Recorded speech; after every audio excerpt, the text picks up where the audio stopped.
जय संविधान, जय भीम, महात्मा गांधी की जय, गोडसे मुर्दाबाद। देखिए, बहुत सारे जो भारतीय जनता पार्टी के चाहने वाले हैं और भक्तगण हैं, वो मुझसे एक प्रश्न पूछते रहते हैं, क्योंकि शेयर मार्केट का subject security analysis portfolio management मैंने अपने जीवन काल में सबसे ज्यादा पढ़ाया है और ये मेरे सबसे दिल के करीब का सब्जेक्ट है। तो तरह तरह के लोग प्रश्न पूछते रहते हैं, लेकिन भक्तगणों के लिए विशेष तौर पर मैं इस प्रश्न का जवाब देना चाहता हूं। वो ये कहते हैं कि साहब, अगर इकोनॉमी इतनी बुरी स्थिति में है भारतवर्ष की, तो शेयर मार्केट गिर क्यों नहीं रहा है। अब उन बुद्धिजनों को, उन बौद्धिक लोगों को, बुद्धिमान लोगों को समझाने के लिए मैं पहली बात तो उनको यह बताना चाहता हूं कि आज से एक साल पहले अगस्त 2024 में जो शेयर मार्केट का लेवल था निफ्टी का, वो करीब 27,500 था और आज करीब 25,000 है। इसका मतलब यह है कि पिछले एक साल के अंदर शेयर मार्केट करीब करीब 12% गिरा है। नंबर एक। नंबर दो, देखिए, यह शेयर मार्केट की गिरावट ही एक केवल मुद्दा नहीं है। मुद्दा यह है, अगर यही पैसा जो आपने शेयर मार्केट में लगाया है, अगर इसको आपने एफडी में लगा दिया होता या गोल्ड में लगा दिया होता या सिल्वर में लगा दिया होता, और अगर मान लीजिए एफडी में भी लगाया होता, तो आपको 8% का रिटर्न मिलता। इसका मतलब एक साल के अंदर आपके जो जमा पूंजी थी उसका ह्रास, उसका डिप्रिसिएशन करीब 20% हो गया है।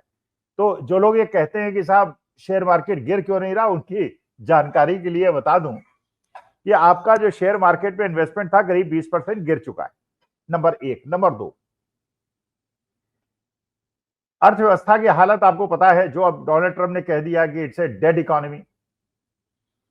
मोदी जी ने कहा कि हम थर्ड इकोनॉमी बनने वाले हैं, वर्ल्ड की लार्जेस्ट।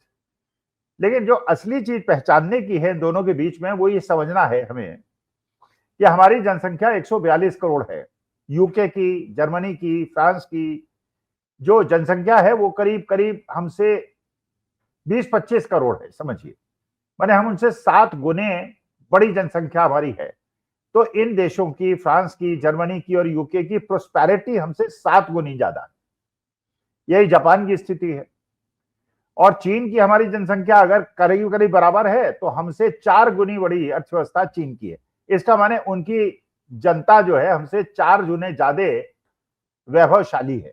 और अमेरिका की इकोनॉमी हमसे 7 गुनी बड़ी है और उनकी जनसंख्या हमसे 1/4 भाग है, तो हमसे 28 गुने ज्यादा बेहतर स्थिति में। तो तीसरी चौथी अवस्था का इसलिए मतलब नहीं होता कि अगर दो परिवारों में, एक परिवार में 100 सदस्य हैं और एक परिवार में 4 सदस्य हैं, 4 सदस्य वाला परिवार 1 लाख कमाता है और 100 सदस्यों वाला अगर 1,10,000 कमाता है, तो इसका माने नहीं कि 1,10,000 कमाने वाला ज्यादा समृद्ध है, क्योंकि उसको 100 लोगों को खिलाना है और 100 इधर जो 4 आदमियों वाला आदमी है उसको केवल 4 आदमियों को खिलाना है।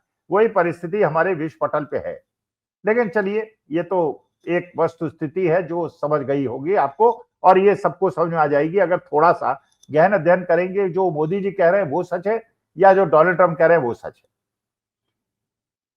अब असली मुद्दा यह है कि जो इकोनॉमी की हालत है कि हमारे देश के अंदर 80 करोड़ लोगों को 5 किलो अनाज मिल रहा है, कि 80% लोग ऐसे हैं जिनको 20,000 महीने से ज्यादा भी उनकी कमाई नहीं है। 20,000 रुपए महीने, 20,000 रुपए महीने में क्या आप अपने बच्चों को पढ़ा लेंगे, क्या आप किराए दे देंगे, क्या आप अपनी संपत्ति बना लेंगे, क्या आपने चिकित्सा। लेकिन 80% लोग हमारे देश में ऐसे हैं जिनकी आमदनी 20,000 रुपए महीने से कम है। अगर इसके बावजूद अगर कोई कहना चाहे कि हम वर्ल्ड की थर्ड लार्जेस्ट इकोनॉमी बन जाएंगे, तो ये अपनी कीमत पे कर सकता है, but I won't agree with that. हमें वास्तविकता में जो मॉडल चुनना चाहिए था, उसमें अमीरों से पैसा थोड़ा सा निकाल के गरीबों में, जिससे अगर हमारे देश के अंदर गरीब और मध्यम वर्ग के पास पैसा आता तो हमारी परचेसिंग पावर बढ़ती, देश की इकोनॉमी बढ़ती, जीडीपी 20% हो जाती, और तब हम कहते कि हम तीसरी अर्थव्यवस्था है, तो हमारे को शोभायमान होता और हम डोनाल्ड ट्रंप को जवाब दे पाते। लेकिन कुछ लोगों के पास बहुत ज्यादा और कुछ लोगों का बिल्कुल कुछ नहीं। ये अच्छा, फिर ये प्रश्न कि शेयर मार्केट उतरा क्यों नहीं गिर रहा है।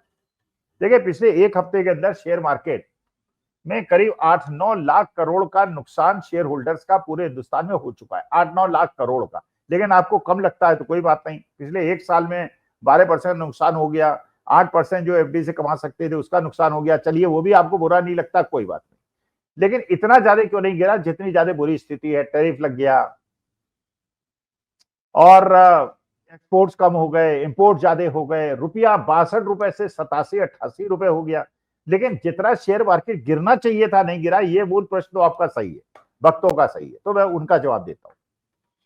देखिए, मोदी जी ने जैसे ही सत्ता में आए बहुत बुद्धिमानी पूर्ण काम किया, बल्कि अटल जी ने कर लिया था। शेयर मार्केट में लोगों को जबरन इन्वेस्टमेंट करा दिया।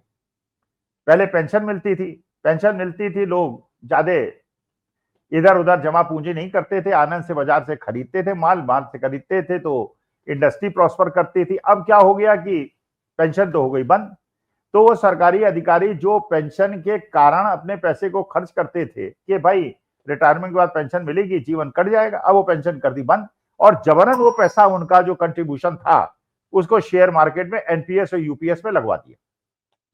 अब जब लाखों करोड़ों रुपए एनपीएस और यूपीएस में आएगा और शेयर मार्केट में वो पैसा जाएगा तो मानी बात है कि शेयर मार्केट के अंदर गिरावट नहीं आ पाएगी, क्योंकि लोगों का पैसा जबरन शेयर मार्केट में लगवाया जा रहा है, नंबर 1। नंबर 2, अब आप ये सोचिए कि एलआईसी के पास कितना पैसा है।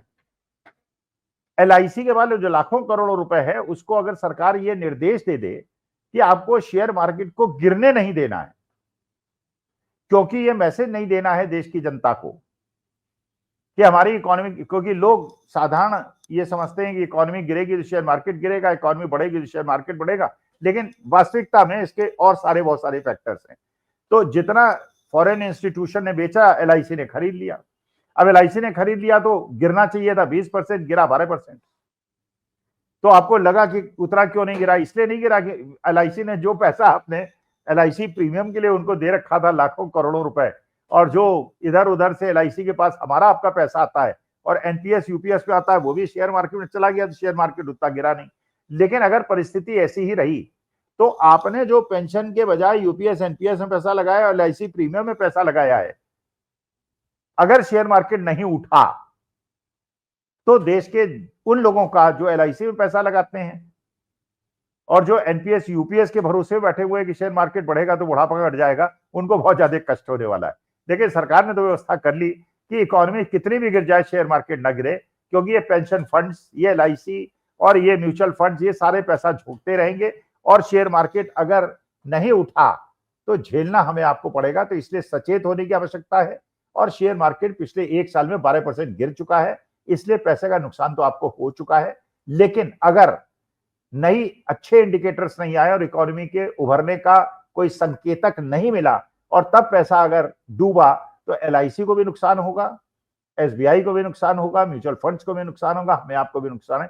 तो भगवान से प्रार्थना करें इकोनॉमी अच्छी करे और देश की जो अमीरों के पास बहुत ज्यादा संपत्ति आ गई है वो मध्यम वर्ग और गरीबों के पास जाए, जिससे परचेजिंग बढ़े और देश की इकोनॉमी प्रॉस्पर करे, तभी देश का कल्याण है। नमस्कार, धन्यवाद, प्रणाम।